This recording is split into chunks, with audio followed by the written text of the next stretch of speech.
സംസ്ഥാനത്ത് അതിശക്തമായ മഴയ്ക്ക് സാധ്യത. അടുത്ത 3 മണിക്കൂറിൽ 10 ജില്ലകളിൽ ഓറഞ്ച് അലർട്ട് പ്രഖ്യാപിച്ചിട്ടുണ്ട്. മണിക്കൂറിൽ 50 കിലോമീറ്റർ വേഗതയിൽ ശക്തമായ കാറ്റിനും സാധ്യതയുണ്ട്. കോട്ടയം, പത്തനംതിട്ട, ആലപ്പുഴ, വയനാട് ജില്ലകളിലെ വിദ്യാഭ്യാസ സ്ഥാപനങ്ങൾക്ക് അവധി പ്രഖ്യാപിച്ചിട്ടുണ്ട്. സനിസ ശോഭാചന്ദ്രൻ തിരുവനന്തപുരത്ത് നിന്നും വിവരങ്ങളുമായി ചേരുന്നു. സനിസ, അപ്പോൾ അടുത്ത 3 മണിക്കൂർ കനത്ത ജാഗ്രത വേണം അല്ലേ?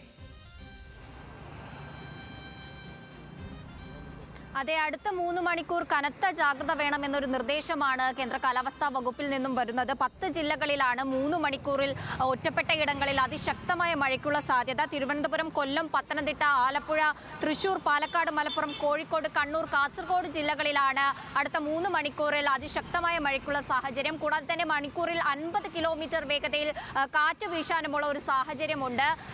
തെക്ക് കിഴക്കൻ ബംഗാൾ ഉൾക്കടലിൽ രൂപപ്പെട്ട ചക്രവാത ചുഴിയുടെ സ്വാധീനം, അതുപോലെ തന്നെ പടിഞ്ഞാറൻ കാറ്റ്, ഈ ഡോൾഫിൻ ചുഴലിക്കാറ്റിന്റെ സ്വാധീന ഫലമായിട്ട് അത് നേരിട്ട് ഇന്ത്യയെയോ കേരളത്തെയോ ബാധിക്കുന്നില്ലെങ്കിൽ പോലും പടിഞ്ഞാറ് അത് ചെറിയ രീതിയിൽ സ്വാധീനം ചെലുത്തുന്നുണ്ട്. അതുകൊണ്ട് തന്നെ പടിഞ്ഞാറൻ കാറ്റ് വളരെ ശക്തമായി തുടരുന്ന ഒരു സാഹചര്യമാണ്.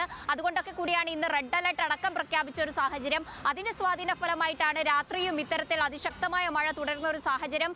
വിവിധ ജില്ലകളിൽ അവധി പ്രഖ്യാപിച്ചിട്ടുണ്ട്. പത്തനംതിട്ട, ആലപ്പുഴ, വയനാട്, കാസർഗോഡ് ജില്ലകളിലൊക്കെ പ്രൊഫഷണൽ കോളേജ് ഉൾപ്പെടെ ഇടങ്ങളിൽ അവധി പ്രഖ്യാപിച്ച ഒരു സാഹചര്യമാണ്. കൂടാതെ തന്നെ രാത്രികാല യാത്രകളിലും നിയന്ത്രണം വരുത്തിയിട്ടുണ്ട്. വിനോദസഞ്ചാര മേഖലകളിലൊക്കെ നിയന്ത്രണം വരുത്തിയിട്ടുണ്ട്. ഇടുക്കി അടക്കം മഴ തുടരുന്ന ഒരു സാഹചര്യത്തിൽ വിനോദസഞ്ചാരങ്ങൾക്കൊക്കെ നിയന്ത്രണം വരുത്തിയ ഒരു സാഹചര്യമാണ്. മലയോര മേഖലകളിലൊക്കെ രാത്രികാല യാത്രകൾ നിരോധിച്ച ഒരു സാഹചര്യമുണ്ട്. അതീവ ജാഗ്രത പാലിക്കുക. രാത്രിയും മഴയും കാറ്റും ശക്തമായി തുടരുന്ന സാഹചര്യമാണ്. ജാഗ്രത പാലിക്കണമെന്ന നിർദ്ദേശമാണ് കേന്ദ്ര കാലാവസ്ഥാ വകുപ്പിൽ നിന്ന് വരുന്നത്. ശ്യാമിലി.